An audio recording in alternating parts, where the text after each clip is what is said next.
bonjour à toutes et à tous, à vous qui êtes présents ce matin, à vous qui êtes aussi à travers Zoom ou à travers YouTube. Voilà, donc ça fait quelques mois que je n'étais pas remonté sur l'estrade derrière la guitare et ça fait vraiment bizarre.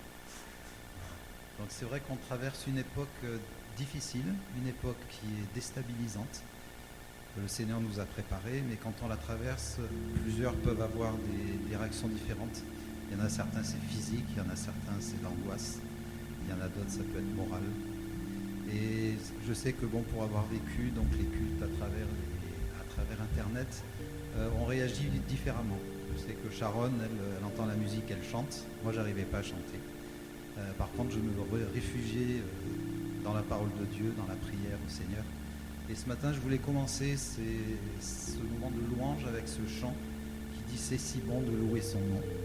Voilà, parce que le roi David, dans le psaume 34, nous dit qu'il veut bénir l'Éternel en tout temps, en toutes circonstances. Voilà, donc parfois c'est facile, parfois c'est difficile. Quand on est derrière son écran, on n'arrive pas toujours à chanter, mais on peut quand même louer le Seigneur dans son cœur. Mais surtout chercher sa présence et chercher à se rapprocher de lui, parce que c'est là qu'on est en sécurité. Voilà, donc c'est si bon de louer son nom.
Seigneur, je veux te bénir, te remercier pour ta présence au milieu de nous. Je te remercie pour cette joie que tu nous donnes d'être ensemble et surtout dans ces temps troublés, Seigneur, pour cette opportunité de nous approcher de toi. Seigneur, de chercher ta présence, de nous réconforter par ta parole. Et merci parce que le Saint-Esprit est réellement le consolateur, celui qui vient, qui nous relève, qui nous fait du bien, qui nous encourage, qui nous exhorte, Seigneur. Et je te remercie vraiment pour toutes ces grâces que tu nous fais. Merci, Seigneur.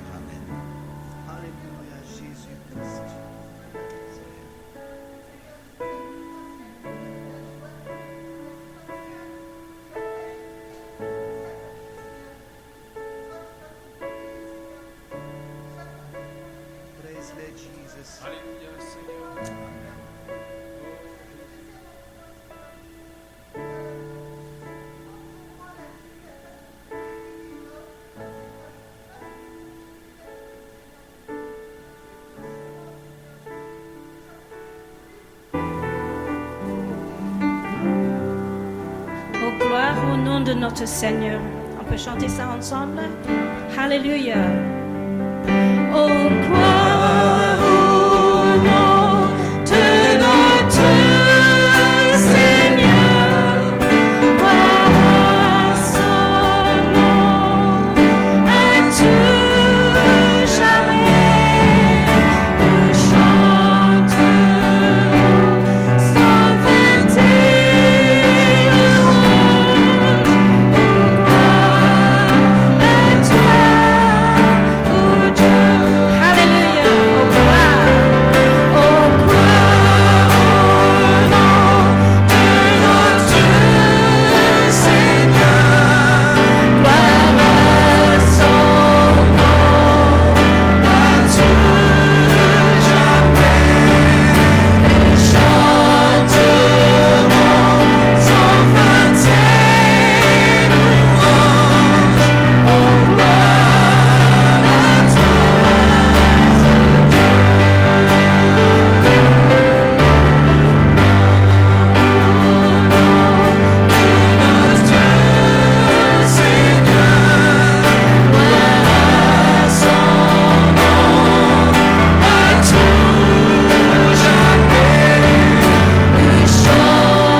Bonjour à tous.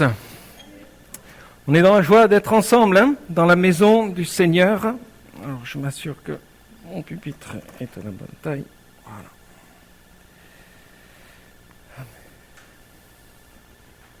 J'aimerais lire avec vous le psaume 100.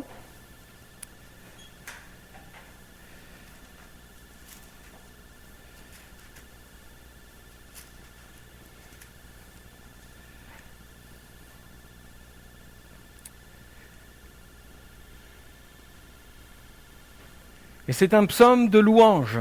Le psaume 100, c'est un psaume de louange. Et ce matin, j'aimerais vous apporter la pensée que le Seigneur a mis sur mon cœur. Et ça va, sur plusieurs dimanches, on va prêcher sur l'adoration. Amen. Qu'est-ce que l'adoration et comment devons-nous nous tenir devant notre Seigneur ? Et il y a ce psaume 100 qui était là en introduction sur le message que je voulais apporter. Et regardez cette déclaration qui est faite à l'Éternel dans ce psaume qui est là, magnifique. Poussez vers l'Éternel des cris de joie, c'est des acclamations au Seigneur. Vous tous habitants de la terre, servez l'Éternel, adorez l'Éternel avec joie. Venez avec allégresse en sa présence, sachez que l'Éternel est Dieu. C'est lui qui nous a fait, amen, et nous lui appartenons, nous sommes son peuple, le troupeau de son pâturage. Entrez dans ses portes avec des louanges, dans ses parvis avec des cantiques, célébrez-le, bénissez son nom, car l'Éternel est bon, et sa bonté durera toujours, et sa fidélité de génération en génération. Alléluia. J'aimerais juste prendre ce texte aussi de l'évangile de Jean au chapitre 4, verset 23. L'heure vient et elle est déjà venue où les vrais adorateurs adoreront le Père en esprit et en vérité, car ce sont là les adorateurs que le Père demande. Dieu est esprit et il faut que ceux qui l'adorent en esprit et en vérité. Seigneur, on te loue, on te bénit pour ta parole. Parce que Seigneur Jésus, nous voulons disposer nos cœurs, Seigneur. La plus belle des adorations, c'est d'avoir des cœurs disposés pour toi. Et Seigneur, pour être disposés, Seigneur, devant toi, nous avons besoin, Seigneur, oui, que tu viennes nous parler, Seigneur Jésus. Que tu viennes au travers de ta parole, au travers de ton Esprit Saint, parler à nos cœurs, Seigneur. Il y a des choses qui ont besoin d'être changées. Il y a des cœurs qui ont besoin d'être guéris. Il y a des vies qui ont besoin d'être transformées. Toi seul es capable de le faire, Seigneur. Alors viens, Seigneur Jésus, et enseigne-nous. Parle-nous ce matin, parce que ton peuple est là, réuni autour de toi ce matin. Et c'est toi que nous voulons glorifier. À toi la louange et la gloire. Amen. Oui, l'heure vient et elle est déjà venue où les vrais adorateurs adoreront le Père en esprit et en vérité. Ce sont là les adorateurs que le Père demande. Dieu est esprit et il faut que ceux qui l'adorent en esprit et en vérité. Ce passage est merveilleux parce que c'est l'entretien que Jésus va avoir avec une femme samaritaine. Ils sont là près du puits de Sichar et ensemble ils vont discuter. Et cette femme samaritaine ne comprend pas avec qui elle est en train de discuter au départ. Avec un homme, un juif, et elle réalise qu'il est prophète et dans sa recherche, elle avance progressivement avant de comprendre qu'il est le Messie, le Seigneur des Seigneurs. Elle va aller dans cette marche tout doucement à essayer de comprendre et Jésus, avec tant d'amour et tant de grâce, va parler à cette femme samaritaine. Et elle va être là avec cette question, mais nous les Samaritains, nous adorons l'Éternel sur ce mont, et elle parle ici du mont Garizim, et elle dit, vous les Juifs, vous adorez sur la montagne de Jérusalem. Et Jésus est en train de dire, mais ce sera plus sur un lieu. Il n'y a plus d'histoire de schisme, de division. Et là, il est en train de remettre les choses en place, mais il est en train de dire maintenant, on adorera en esprit. C'est dans la notion que Jésus était là et c'est lui qui allait tout accomplir. Il allait être l'agneau de Dieu qui allait donner sa vie pour le pardon des péchés, le sacrifice parfait. plus besoin d'aller sacrifier sur la montagne de Jérusalem. Jésus allait tout accomplir. Et il était là devant cette femme et il révèle cette parole à cette femme et lui fait comprendre comment les choses vont changer. Il y a une nouvelle alliance qui est là par le sang de Jésus-Christ où nous allons, nous, être le temple de Dieu. Nos cœurs. Dieu fait place dans le cœur de l'homme qui a accepté Jésus-Christ, qui est passé par la repentance, qui a reconnu qu'il était pécheur devant Dieu et qui a reconnu que Jésus-Christ était le sacrifice qui pouvait le pardonner de ses péchés. Et là, le Saint-Esprit fait sa demeure, l'Esprit de Dieu fait sa demeure en nous. N'est-ce pas merveilleux? Dieu habite dans nos cœurs. Et nous pouvons être de vrais adorateurs. Adorateurs, ici c'est ce que nous allons voir ensemble. Il y a une invitation à l'adoration, à rendre un culte à notre Dieu qui lui est agréable. Alors la question peut se poser ce matin, pourquoi adorons-nous le Seigneur? Et on va voir ensemble la notion d'adorateur. Déjà dans le grec, le verbe adorer a pour sens de s'incliner et de se prosterner. De se prosterner devant Dieu et de lui rendre un culte. C'est aussi traduit par rendre un hommage. Et en hébreu, le mot adorer a pour sens de travailler et de servir. C'est drôle, hein? La parole de Dieu, elle arrive sur la notion hébraïque et la notion ici grecque qui amène ce sens de se prosterner, de s'incliner et de servir. Et regardez la pensée qui est là ici. Pour rendre un culte agréable à notre Dieu, c'est d'abord d'être animé de la pensée et de la mentalité d'un serviteur. Et c'est là ce que nous devons avoir, frères et sœurs, pas seulement quand on vient le dimanche, on ne met pas la casquette, le chapeau, le costume de l'adorateur pour venir dans ce lieu de culte, mais nous sommes adorateur H24, tout le temps. Jésus fut le serviteur, l'adorateur par excellence. C'est en Jésus-Christ que nous pouvons adorer Dieu et lui être agréable. Nous avons tout pleinement en Jésus. Et si nous pouvons nous approcher de Dieu librement, c'est parce que Jésus a tout accompli. Alléluia. Il nous a ouvert la porte, cet accès. Et si nous adorons Jésus ce matin, nous adorons le Fils et nous adorons le Père aussi. Le Père est glorifié quand le Fils est glorifié. Il y a cette unité qui est là. Le Père, le Fils, le Saint-Esprit. Et si nous adorons en esprit, nous sommes dans les trois, vous comprenez? Cette unité qui est là, nous sommes associés, rattachés à cette pensée d'être un avec notre Dieu. La notion de l'adoration, c'est d'être unis avec notre Seigneur. De notre adoration découlent nos louanges, notre reconnaissance, l'expression de notre amour, nos œuvres, notre travail, notre témoignage, tout ce que nous faisons. Nous faisons tout pour la gloire de notre Dieu. Alors, sommes-nous des serviteurs ou des orateurs? Qu'est-ce que le Seigneur attend plus de nous? Que nous apportons que des louanges, et puis tout est basé sur la louange? Non, il n'y a pas que ça. Être un adorateur, c'est une disposition de cœur qui va être là, frères et sœurs, où nous voulons servir le Seigneur. Pas seulement de venir le dimanche matin, d'ouvrir notre bouche dans un lieu de culte, c'est pas seulement ça. Tout ce que ta main trouve à faire, qu'elle puisse le faire, que tout soit fait pour la gloire du Seigneur. Nous sommes adorateurs quand nous servons le Seigneur dans notre témoignage, quand nous parlons de Jésus autour de nous, quand nous évoquons le nom de Jésus, notre Seigneur est glorifié. Quand nous sommes occupés à faire le ménage, nous sommes adorateurs. Quand nous allons participer à plusieurs activités dans l'Église, des tâches, ce n'est pas un club où on se réunit, on a tous une petite responsabilité, une tâche, non. Mais tout ce que nous voulons faire, c'est pour la gloire de notre Dieu. Pourquoi adorons-nous le Seigneur? Eh bien parce qu'il est digne de recevoir la louange et l'adoration. Il est notre Créateur.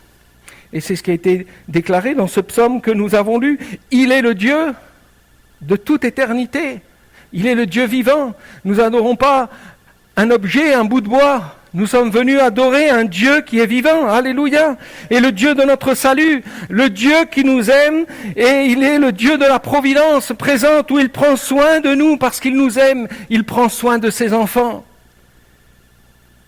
Il est aussi ce Dieu d'éternité. Et nous avons cette espérance qu'un jour nous allons être aussi avec lui là-haut dans l'éternité. Et qu'est-ce qu'on va faire quand on va être là-haut dans l'éternité? On va le servir et on va l'adorer. On ne va plus l'adorer par la foi, mais nos yeux le verront. Nous pourrons le contempler dans sa magnificence, dans sa beauté, dans sa gloire. Toute la personne de notre Seigneur Jésus, de notre Dieu. Et nous allons être là-haut avec lui. Alléluia, quelle espérance merveilleuse. Nous l'adorons et nous lui rendons un culte ce matin. Nous sommes venus dans cette disposition ce matin de dire, Seigneur, je suis venu pour glorifier ton nom. Alléluia, pour élever ton nom. Seigneur, aide-moi, Seigneur Jésus, à pouvoir élever ma voix pour que tu puisses être glorifié. Aide-moi avant tout à ce que ma vie soit en honneur pour toi, que tout ce que je fais soit pour ta gloire, Jésus. Vous savez, nous venons apporter un culte ce matin d'adoration, non pas pour apaiser la colère de Dieu, comme c'était à l'époque des païens.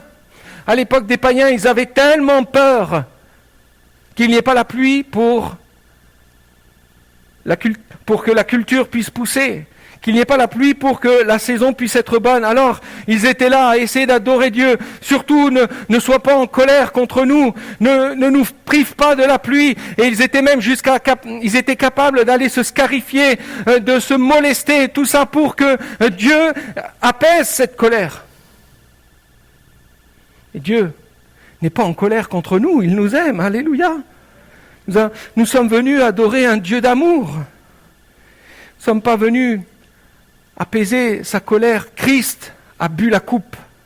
Christ a bu la coupe de la colère. C'est lui qui l'a prise pour nous parce qu'il nous aimait. Et c'est à la croix du calvaire que Jésus-Christ a pris cette colère. Et il l'a prise pour nous. Oui, nous sommes venus ce matin apporter notre reconnaissance à notre Seigneur et à notre Dieu. Alors, quelle est la base d'un bon culte ? On va voir ça ensemble. Quelle est la base d'un bon culte, d'un culte agréable à Dieu? Eh bien, tout d'abord, le culte est rendu à Dieu. C'est lui qui occupe la première place. Quand vous êtes venus dans ce lieu ce matin, est-ce que vous vous êtes dit, mais je viens avec mes frères et sœurs, on va s'unir et on veut que Dieu soit à l'honneur de ce rassemblement. On veut tout faire pour que notre Seigneur soit honoré. Oui, c'est lui qui occupe la première place. Et c'est lui qui en apprécie la valeur. Bien souvent, on repart d'un culte et puis on va dire, alors, plus 2 pour ça, moins 2, comme on a l'habitude de faire quand on va à un restaurant. Maintenant, on est habitué avec des émissions de télé où on critique tout et on juge tout. Tout ça, c'est bien, ça, c'est pas bien. On est dans une génération où on analyse. Mais c'est pas à nous d'analyser si le culte, il est bien ou il est pas bien. Celui qui en apprécie la valeur, c'est l'Éternel.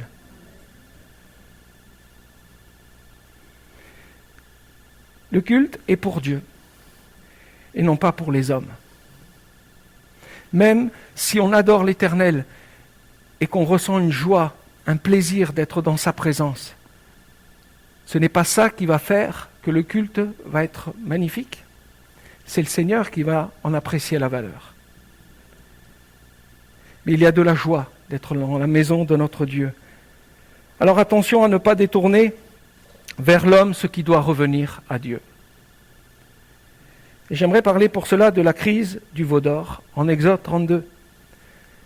Et on ne lira pas tout ce récit, mais si vous l'avez devant vos yeux, vous pourrez regarder ensemble. Exode 32, on se retrouve où Moïse est parti sur le mont Horeb.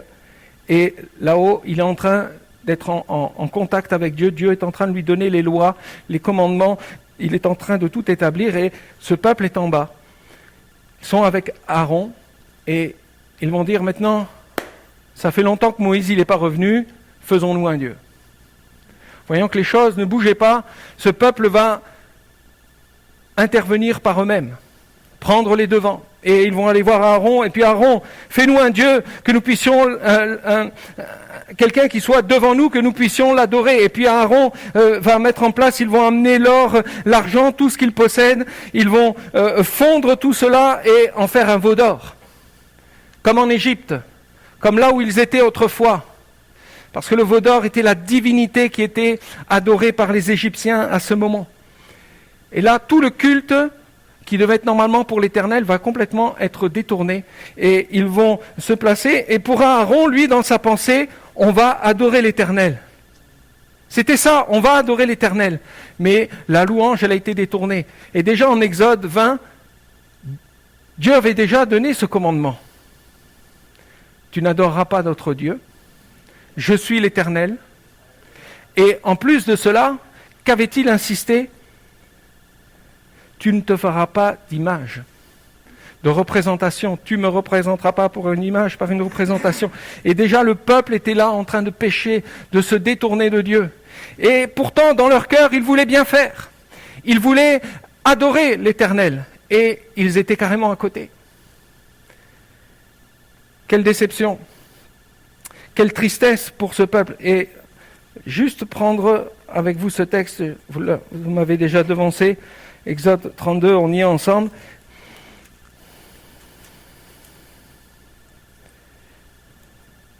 Regardez, le lendemain matin, ils se levèrent de bon matin et ils offrirent des holocaustes et des sacrifices d'action de grâce.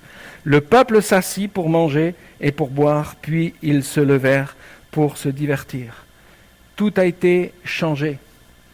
Ce que Dieu était en train d'instaurer avec Moïse sur le mont Horeb, eux, ils avaient devancé l'Éternel dans la louange et l'adoration, et ils ont voulu adorer comme eux, ils avaient envie. Et la chair les a amenés à adorer, une divinité. Un bout d'or qui était là posé, qui avait une représentation d'un veau d'or. Et ils se sont divertis. Un culte, ce n'est pas un temps de divertissement. Paul dira aux Corinthiens, il en fait l'interprétation de ce passage, et il dira ceci, ces choses sont arrivées, 1 Corinthiens chapitre 10, verset 6, ces choses sont arrivées pour nous servir d'exemple, afin que nous n'ayons pas de mauvais désirs. Frères et sœurs, quand on vient au culte, on ne vient pas pour seulement se faire plaisir, mais on vient pour adorer un Dieu vivant et vrai. On n'est pas les adorateurs de l'adoration, mais nous adorons l'Éternel. On n'est pas des adorateurs de l'adoration. Comprenez ce que je veux dire ? Mais on est des adorateurs de l'Éternel, du Roi des rois, le Seigneur des seigneurs. Un culte n'est pas un moment de divertissement. Dieu est vivant et il est vrai, et il n'est pas une idole sans vie qui ne parle pas et n'agit pas. Notre Dieu est puissant. Amen. Et il agit encore aujourd'hui. Le culte est rendu à Dieu que nous connaissons. Amen. Nous le connaissons. Est-ce que vous le connaissez ? Dieu s'est révélé par son Fils, Jésus-Christ. Et celui qui a vu le Fils a vu le Père. Et c'est Jésus qui dira cela. Si tu as à ses disciples, vous avez vu le Fils et vous avez vu le Père. Quand les disciples regardaient Jésus, c'était Dieu qui voyait. Dieu fait homme. Dieu était là, venu dans cette incarnation en chair. Il était là, présent devant les disciples. Et ils l'ont contemplé. Ils l'ont contemplé dans sa gloire, dans sa grâce. Tout était manifesté. Dieu était là au milieu d'eux. Et toute manifestation de l'amour, de la compassion, de la gloire de Dieu était en Jésus-Christ. Connaître le Père, c'est connaître le Fils. C'est connaître Jésus-Christ, celui qui l'a envoyé. Et un culte agréable à Dieu consiste à recevoir déjà le salut par la foi dans son Fils Jésus. Pour rendre un culte à l'Éternel, il faut que notre foi soit placée en Jésus-Christ. Là, c'est le culte agréable à notre Dieu. Le culte est rendu à Dieu en esprit et en vérité. Dieu est esprit et il faut que ceux qui l'adorent en esprit et en vérité. Alors dans l'Ancienne Alliance, tout était basé sur le rituel. Mais ce rituel était provisoire et incapable de purifier du péché, parce que ce rituel était là seulement pour parler de ce que Christ allait accomplir. tout ce qui était mis en place dans ce que les Lévites accomplissaient, tous ceux qui travaillaient dans le temple, eh bien tout ce qui était fait était une projection de ce que Christ allait accomplir. Et c'est pour ça qu'aujourd'hui on peut dire que nous sommes le temple du Saint-Esprit. Parce que Christ est venu dans nos vies, dans nos cœurs, tout a été changé et transformé. Mais il est ici ce culte qui était fait dans l'ancienne alliance, eh bien, était une projection de ce que Christ allait réaliser, et cela a été réalisé à la croix du Calvaire. Quand Christ est mort, qu'est-ce qu'il s'est passé? Le voile du temple a été déchiré, pour dire que maintenant c'est fini. Il y a un accès auprès du Père. On peut accéder auprès du Père par Jésus-Christ. Alors que ce voile du temple empêchait le sacrificateur d'entrer dans ce lieu saint, et il ne rentrait qu'une fois par an pour y déposer le sang du sacrifice dans ce lieu saint qui était là. Ce voile a été déchiré du haut vers le bas pour montrer que cela venait de Dieu. Dieu nous a donné cet accès, eh bien, par son Fils Jésus-Christ.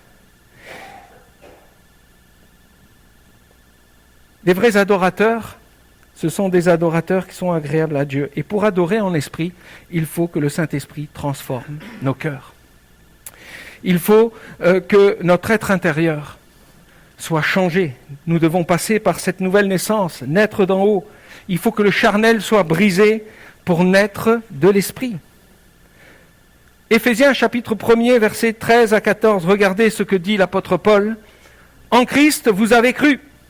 Et vous avez été scellés du Saint-Esprit qui avait été promis, lequel est un gage de notre héritage pour la rédemption de ceux que Dieu s'est acquis, à la louange de la gloire de sa grâce. » Amen. À la louange de sa gloire. Mais Seigneur, c'est merveilleux, tu nous as sauvés pour que nous puissions refléter ta gloire et ta grâce autour de nous. Être des adorateurs, c'est de refléter ce que Dieu a fait dans nos vies et que nous puissions le partager autour de nous. Rendre un culte par son esprit, c'est exprimer une vie et une louange à partir d'un cœur brisé. Un cœur qui a été changé, un cœur qui a été disposé. Amen. Seigneur, moi quand je veux venir dans ta présence, Seigneur, je veux vraiment que tu parles à mon cœur et tu me prépares. Combien de fois, et je me place avec vous, frères et sœurs, mais combien de fois on n'est pas venu au culte, on n'était pas dedans, parce qu'on n'avait pas ce cœur disposé.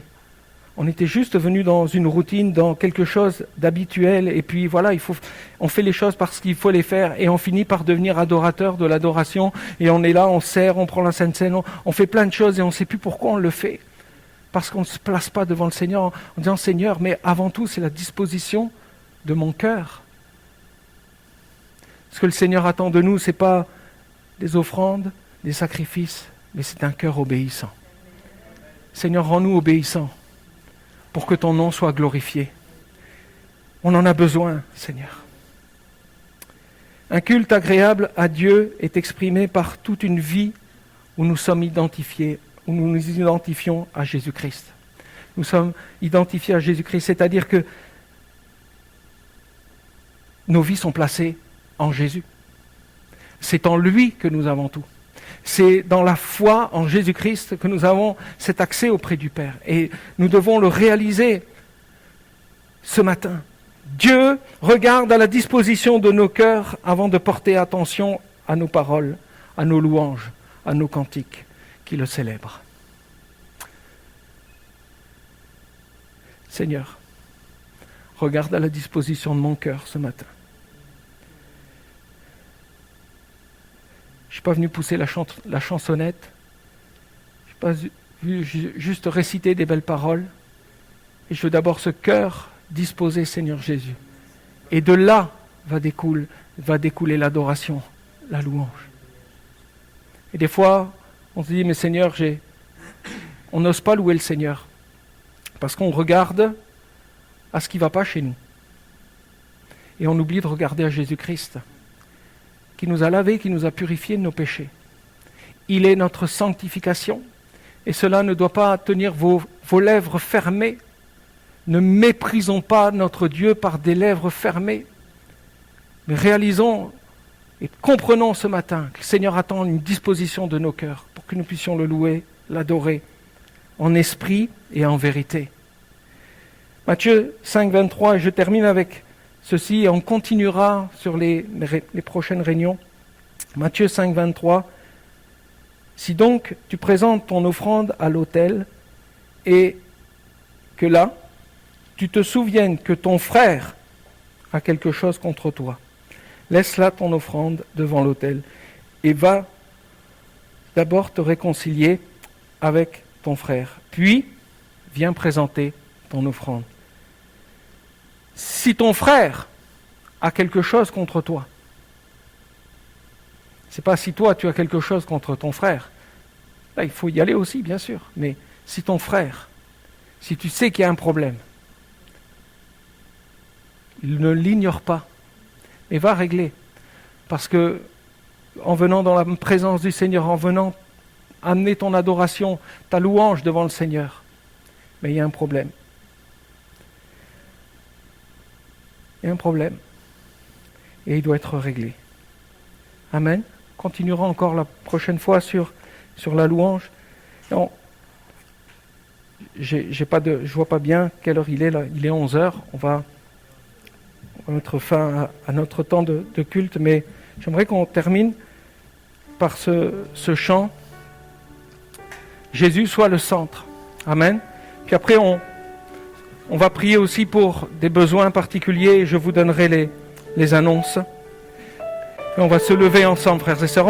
On va se lever ensemble et on va dire, on veut déclarer, Seigneur, on veut être des adorateurs authentiques, véritables.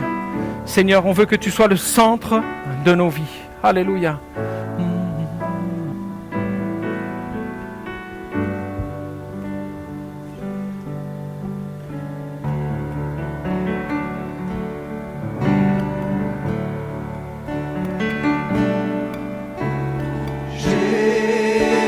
Jésus.